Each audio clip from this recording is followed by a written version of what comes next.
Hello, everyone. This is Valerie Smith, and I am a TCM Women's Wellness Mentor, focusing on women moving through midlife to really rediscover who they are, rediscover their passions, and move forward in power. So, today I'll be talking about our collective hangover and the rise of the liver energy. So, one thing that I've been hearing over particularly the last week or two, from clients and patients and colleagues and friends, is this feeling of fatigue, some low level anxiety, some disconnectedness, like where am I going?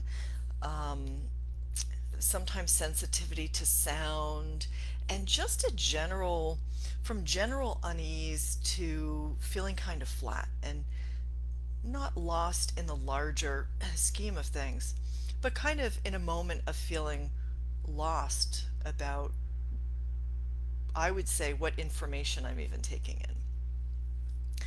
So I call this a collective hangover for a number of reasons.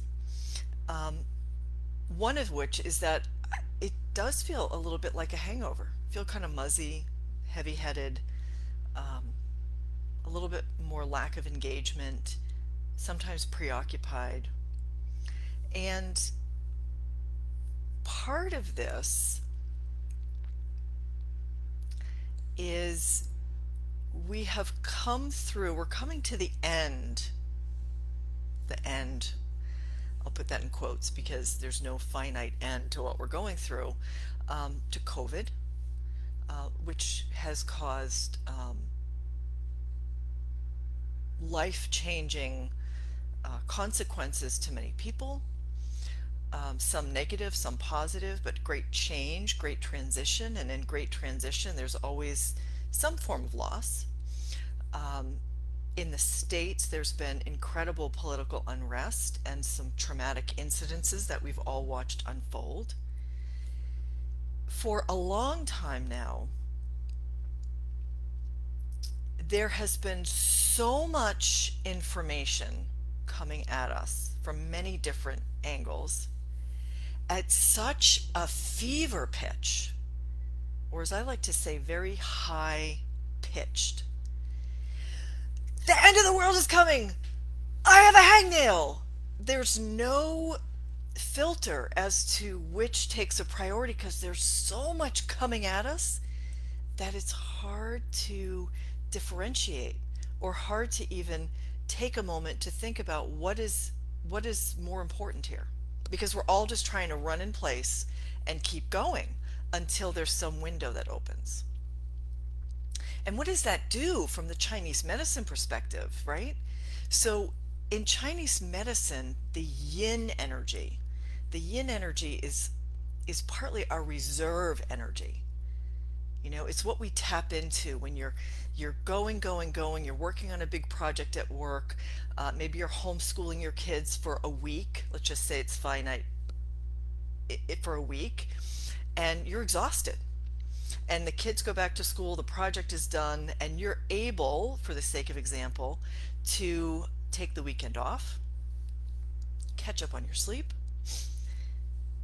fill in that reserve energy, recuperate, allow yourself to completely shut down so that your body and your mind and your spirit can recuperate from the onslaught that you've had in this temporary situation.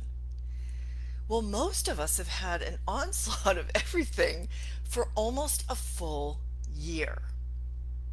And now, particularly in the States, it seems like we are, at least for the moment, in a moment of calm. There's a little bit of calm happening.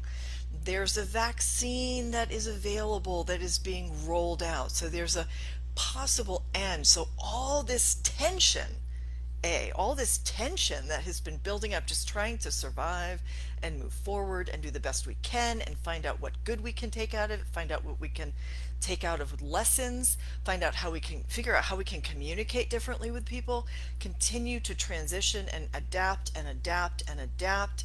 Now there's finally looking like there's some sort of end game, and a little bit less of the high pitch, constant messages that are actually assaulting us on a day by day, minute by minute level.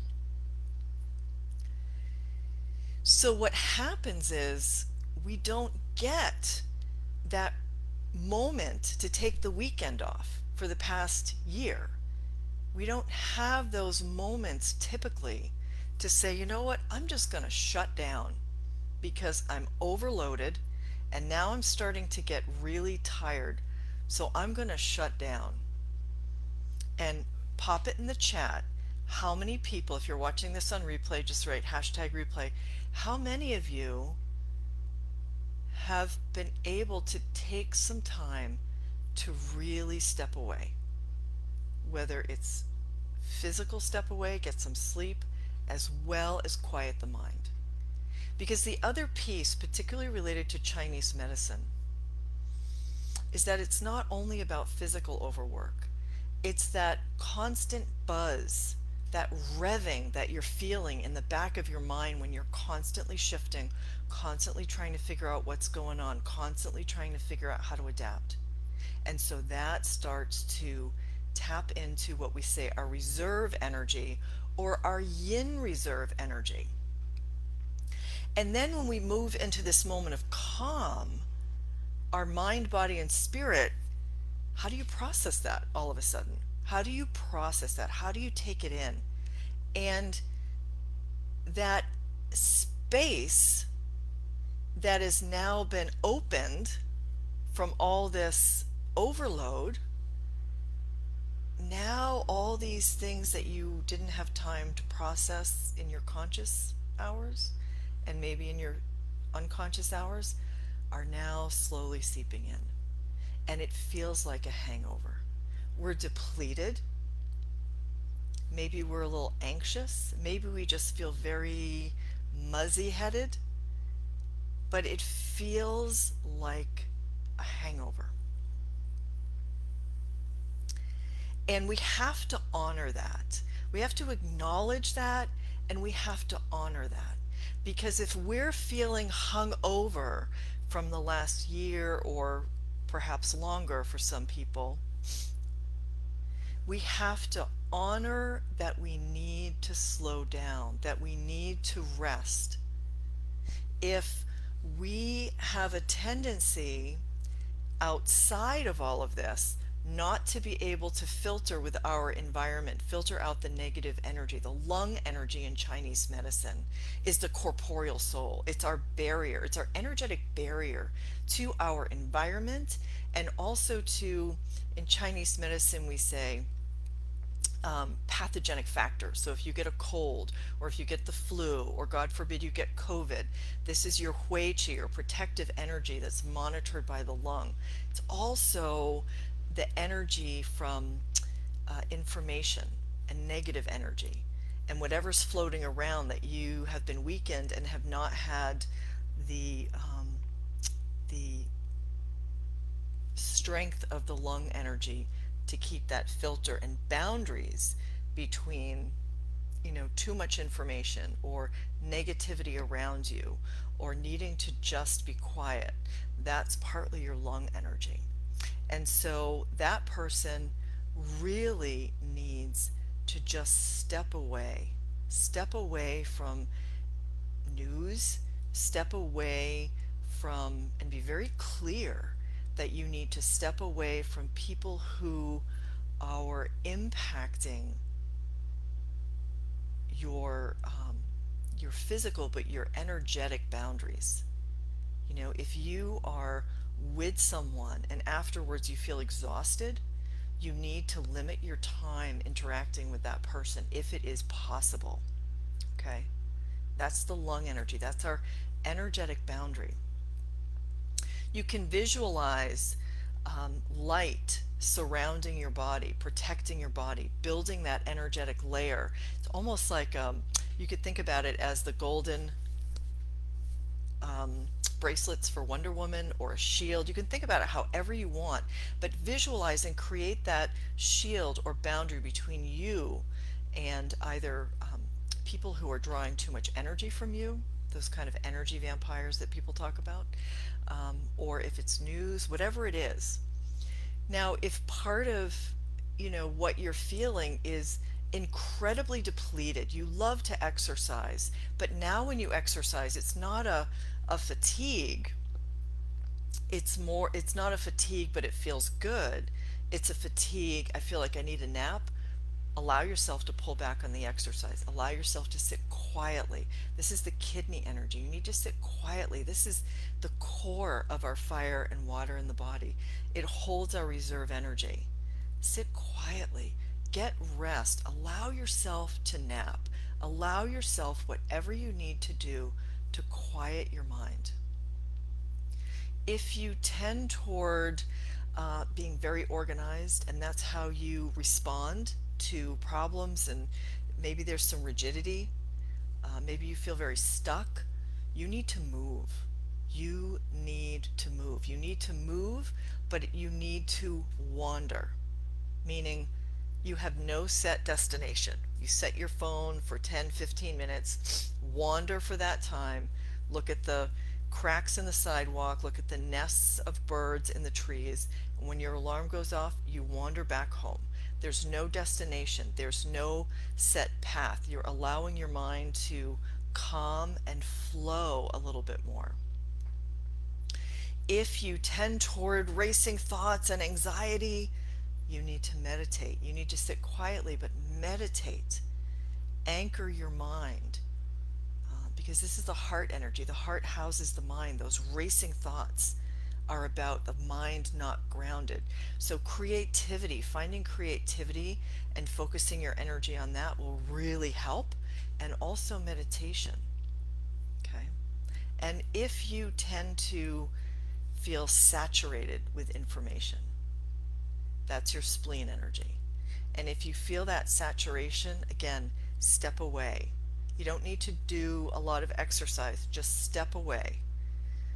Avoid cold foods, avoid greasy foods, avoid dairy if you can. Incorporate more root vegetables, and that will really support the spleen energy so that it will help clear the head and allow you to take more information. Wherever you fall on this spectrum of the 5 yin organs, the spleen being the intellect, the heart housing the mind, the liver being the wanderer, the kidney being the house of will, and the lungs being the corporeal soul or exterior. Honor that. It's so important to honor that. We tend to try to push through. We're just going to keep pushing through. And that, maybe we needed that for a long time. But now you need to honor what your body is asking of you. Right? And that concept of tired but wired, again, it's that we are tapped into our reserve energy. We've been going, going, going. Our mind has been racing. Our mind has constantly been on since the beginning of this whole COVID, and in the US, this whole election cycle, which was just chaotic on every level. And now in this period of calm, we need to honor what our body and spirit is asking of us. So that if you're feeling edgy as well as exhausted, it means that you need to nourish yourself. Sometimes we think that edginess will go away if we just keep moving. No, it's a sign that you're very depleted and you need to nourish yourself in the ways I just mentioned, depending on how you are manifesting this tired but wired feeling. So now layer into that the organs of Chinese medicine all have an associated season and many other correspondences in nature, but for now I'm focusing on the season. And so we're moving out of the kidney energy of the winter, wanting to be, recuperate, wanting to hibernate, moving into the spring of the liver energy. And the liver energy wants to move. And in this time, as we're moving toward the spring of the liver energy, it's common to see more agitation, to see more irritation, to see more stopping and starting, and edginess in general. And so we layer on that seasonal impact to our collective feeling of having a great big old hangover, and it can cause even more agitation, right? And so understanding that some of this agitation may be coming from this seasonal change in addition to what we're feeling based on, okay, we've been going, and now we're slowing down. And sometimes when we slow down, everything starts to hit the fan. For example, it's not uncommon I teach acupuncture. It's not uncommon for students to push and push and push and push until they get through the term, and then they get sick at the end of the term because their body knows. Your body knows when it's reached its limit, and your body knows when there's time to pull back. And if you don't consciously allow that, your body will start to break down. So I don't see the comment section, so I would love if you're watching it on replay or if you've commented while I'm talking, I'll go back and respond. If you have questions about, what the organ spirits are in a little bit more depth, I'm happy to answer that. More information about this concept of a collective hangover, which is very real. Um, uh, Throw your questions down there. I would love to answer them, and I will look forward to seeing you again next week.